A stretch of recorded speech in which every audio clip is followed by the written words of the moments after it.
Today, we're going to be coming to you once again, talking about some different things. Y'all, we've talked about so many different things. We've talked about credit. Yep.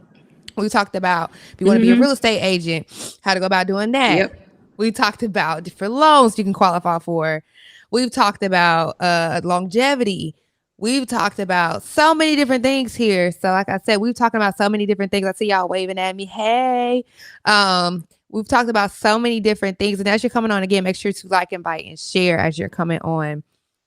So we talked about so many different things, a variety of different things. And today I was like, we were talking yesterday and the topic came up to talk about just transparency, talking about transparency when it relates to, going through the process, being transparent, letting people know the numbers and being okay with going through that process and being transparent and wherever you are, because we all are in different places. And when it relates to you trying to get your first home, when it relates to you just doing things the right way, you have to be transparent, be honest about where you truly are.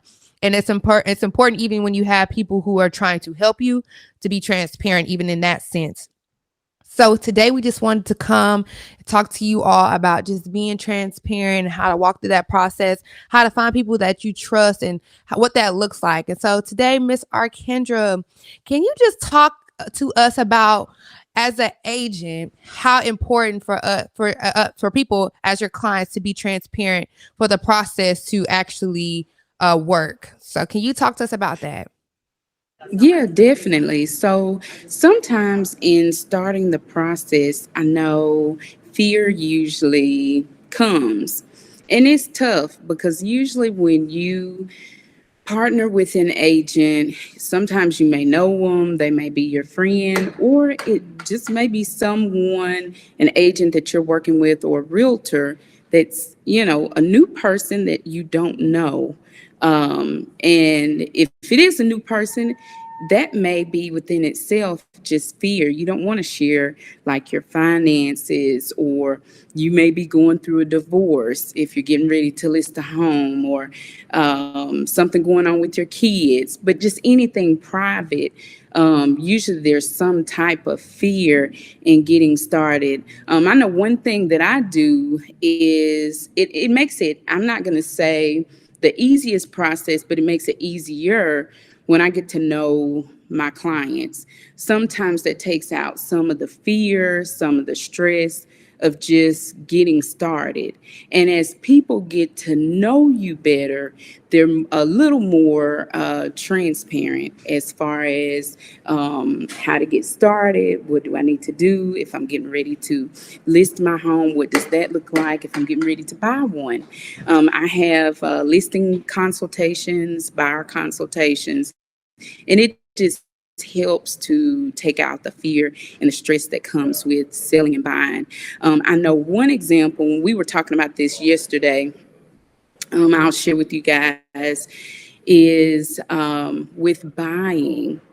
Sometimes you'll have people, I have my clients, they're kind of reserved on sharing their finances and their credit and just a host of things. If they've been through bankruptcy, or they have a lien, or sometimes they don't know. If they have a lien on a property or something like that, it can be, intimidating, stressful.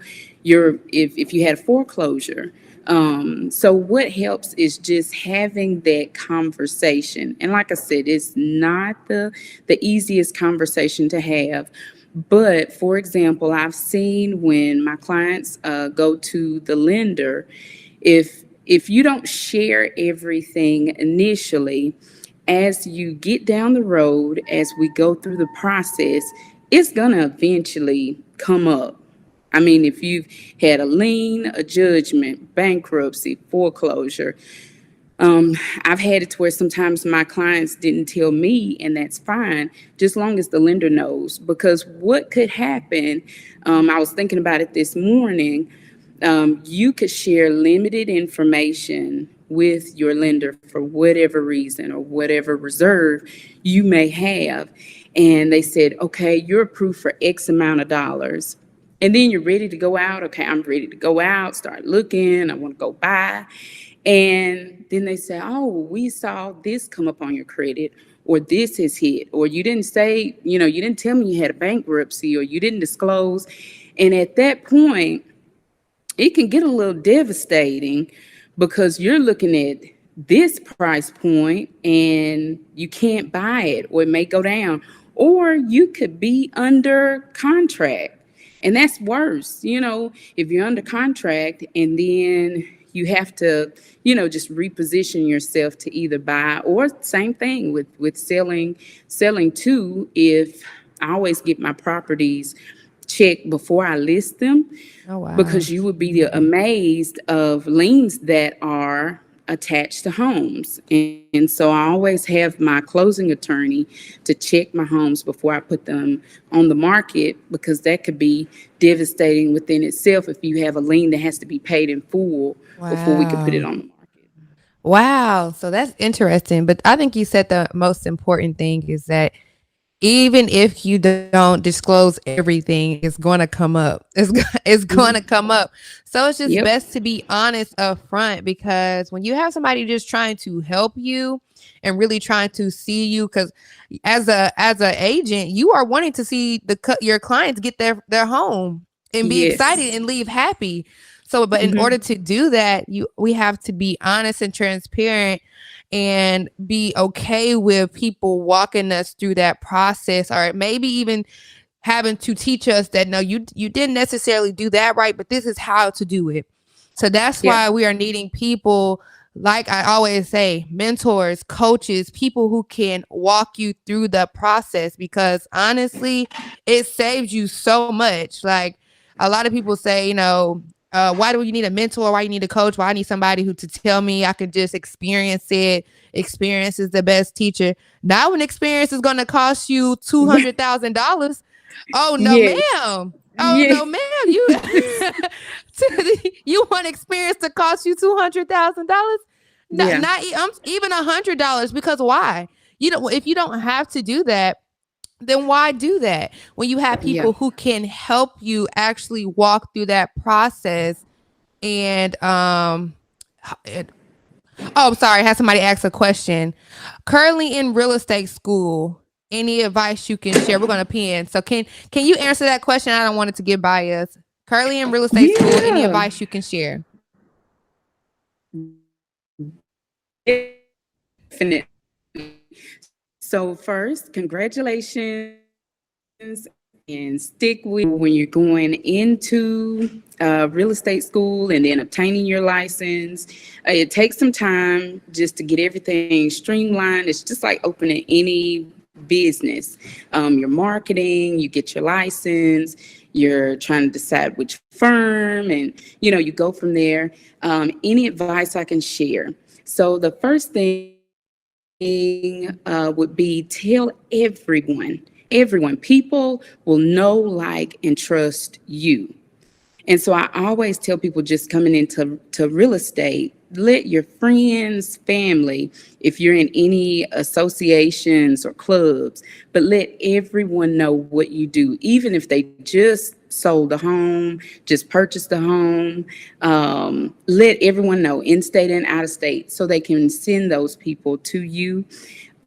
Secondly, get all the education you can possibly get. This is an industry to where it changes constantly. Our forms change, the way we do business changes. So keep yourself up to date on those forms and learning, so you can provide your clients the best service. Third and last, save, save, save. When you're going into the real estate business, as far as when you're getting started, it could be, sometimes overwhelming just to pay your office fees, marketing, cards, things of that nature, depending on which firm you go with. But save as much as you can to get started in your business.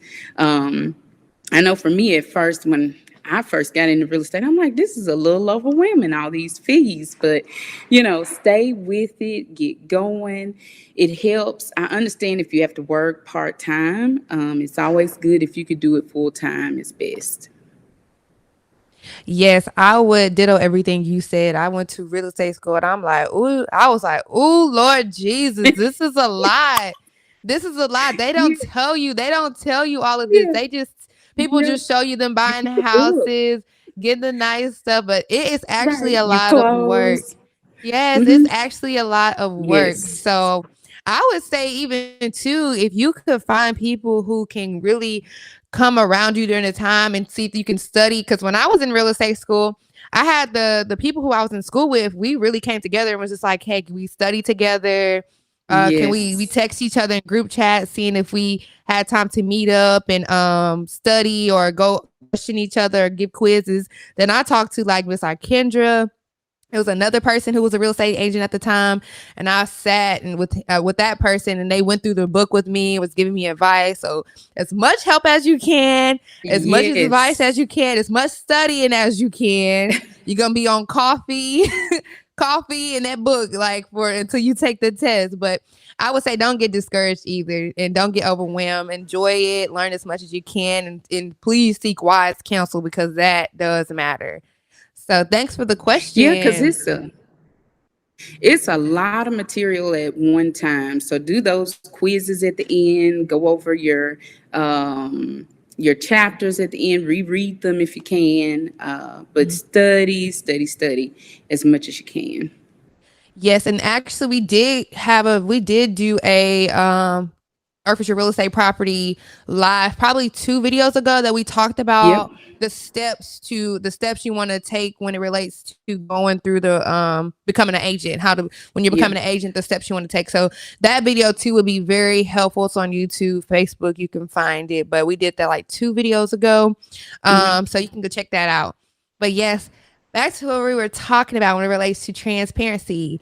It's always good, like he just asked that question. It's very good to ask questions. It's very good to be okay with taking advice. So as a agent and building a rapport with your clients, how important is it to build that trust?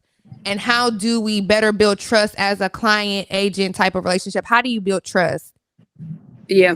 So I've always found it face to face has always worked for me. I know we're in a tech world where it's Facebook, Instagram, and even to us now, we're on here live. But I know for me, I'm just social and I love coffee, lunch, break. We get together and sit down. But any way that works for that person to build a relationship, the more you get to know a person, they open up even more, and it helps you during the transaction too. Because if you're pulling teeth at the beginning, more than likely you're going to pull teeth from the beginning all the way to closing to the end. So it helps to just break the ice, get to know that client, sit down and learn about them. One of my main questions is just to know the whys of why are they selling, why are they buying, and just to let them share, because you would be amazed how people open up to you of things you didn't know that you could change yourself. You were going to come from one angle to help them, and that's not the right way. But how would you know with that without giving them the opportunity to share with you? But mine is just sit down and we just have a conversation that's just open, and it helps. Once we break the ice and they share with me whatever that dynamic looks like, it helps through the whole transaction. They're just open and honest, and I share about myself too as an agent, because it's reciprocal. Like, you want to get to know them and they want to get to know you too, because I don't know all of my clients directly. And so it's the same with them. They want to get to know who am I doing business with. So it helps both ways. But I'm just a hands-on, let's sit down and talk. And that works best for me. Yes, I would ditto that. That's all great ways to build trust with client agent type of relationship, as well as just you can trust. I would think you can gain a little bit more trust when you're able to actually see the fruits of what they're doing. Yeah. And when you're able to actually see the fruits of what they're doing, and you have people who are telling you, they're good people, stuff Mhm. like that, then you're able to go into it a little bit more comfortable, Yeah. as well as just upfront, just being I think transparency is the best thing. Like if you just upfront, transparent, then it doesn't, it kind of, it breaks the ice a little bit, just because you don't have to question a lot of what they're saying.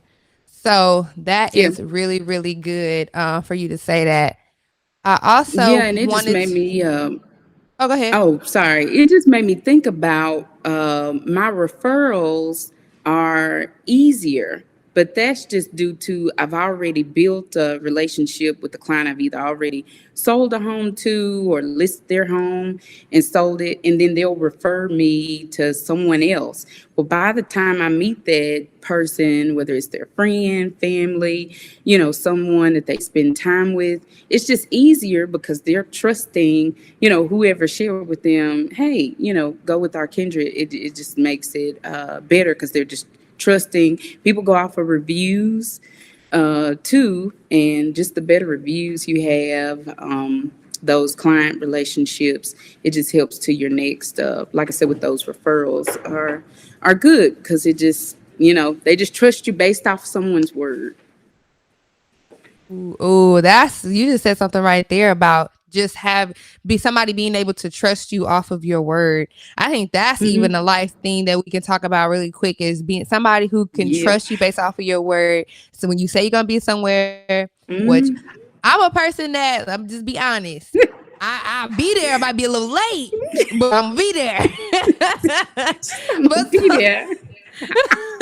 but somebody being able to trust you off of your word, and how much your word, still to this day, how much your word really says Yeah. a lot. When you're able to say something to somebody and they take you for your word, because back in the day, that's all they really had was their word. They didn't have Yeah. documents and stuff like that. All they had was their word Mm-hmm. and the handshake, and that's what it was. We have Google reviews. That's right. We didn't have to go to Yelp or Google to look at people's reviews. All they had was what they said. And so that's even important now for you to take that, for people to really take that. Your word still means something. When you say Yes. something to somebody, if you're going to be there, you need to show up. If you say you're going to do something, then you need to do it. You don't need to go back on what you said or make excuses as to why, because that's the one thing I do not like, when people make excuses. Do not make Mm-hmm. excuses. If you're going to do something, at least try to figure it out unless it's a life or death situation. But if it's not, then try to figure it out and actually do what you say you're going to do. So that is really good for you to even take that. If you need a reminder about, if you don't feel like your word means anything, no, it really does. It doesn't matter. It doesn't matter where you feel like you are, or if you feel like nobody values anything you say. No, what you say matters, and your word does matter. And so that's another little encouragement for you to take today, as well as being transparent, and know that your word does mean something. Being honest matters. Yeah, it's a character of the person. It's a character of who you. It says a lot about who you are as a person. So, Yep. and then too, even with you being transparent and honest, even with like, if you were going to Miss Kendra and she was asking you all these questions, and you were kind of hesitant about being transparent about answering the questions, that kind of says a lot too. Or even if she's able to take what you say and kind of just help you map that out, then that will help you a lot. I cannot stress it enough. Take wise counsel. Take wise counsel. I know parents is like, yes, yes. Take wise counsel when you can, and you get people like Miss Arkendra who will sit with you and literally tell you what you need to do. Because it's not like she's a person that doesn't want to see you successful. She wants to see you successful. We want to see you successful here. That's why we're here on here now, talking to you, Yep. to you all. We're coming here every Monday at 12:30, talking to you guys about different things.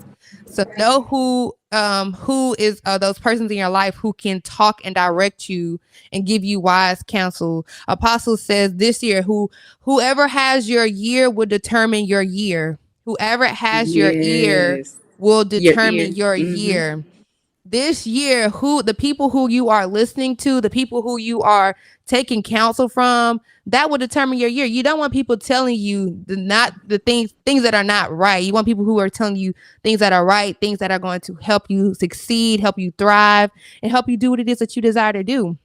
Because here we are really excited because we want to see you thrive. We want to empower you to build wealth through kingdom principles and entrepreneurship. That's the mission. That's the goal here.